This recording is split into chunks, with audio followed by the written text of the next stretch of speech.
Bonjour, je m'appelle Eva et je suis heureuse de représenter l'école de Falck. Ma passion, c'est la gym.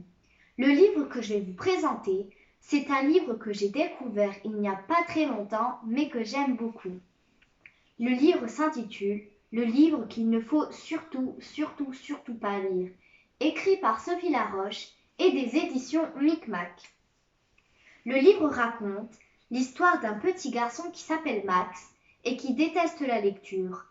À l'école, quelque chose d'étrange s'est produit. Tout le monde s'est mis à lire le même livre, au point de ne plus vouloir aller en récréation. Max trouve ça étrange et décide de mener sa propre enquête. L'extrait que je vais vous lire commence à la page 49. On croit que cela ne peut pas être pire. Notre meilleur copain, toute notre bande, notre maîtresse et même notre directeur sont victimes d'un livre. Franchement, des jours comme celui-là, on devrait pouvoir rentrer tranquille à la maison. Difficile d'aggraver la situation, non?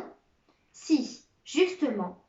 Ce soir-là, la maman de Max l'attend, un grand sourire aux lèvres. Mon chéri, tu es le seul de ta bande à ne pas avoir ce livre de Marc Norenet. Eh bien, j'ai une surprise pour toi. Je te l'ai acheté en sortant du travail. Non, Max ne pouvait pas deviner à quel point ce livre lui cacherait la vie, même à la maison. Mais sa mère se trompe.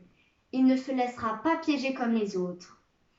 La pauvre est bien loin d'imaginer ce qui se trame à l'école en ce moment. Comme elle semble fière en lui tendant le paquet de la librairie. Allez, mon chéri, profites-en bien. Elle lui fait un grand clin d'œil et ajoute « Tu me le prêteras quand tu auras fini ?» Hors de question, maman.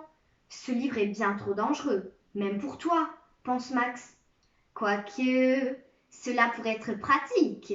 Sa mère, plongée dans le livre, ne surveillerait plus le temps passé devant la télé, le laisserait jouer à la console de jeu aussi longtemps qu'il voudrait, se moquerait de savoir si sa chambre est rangée ou non.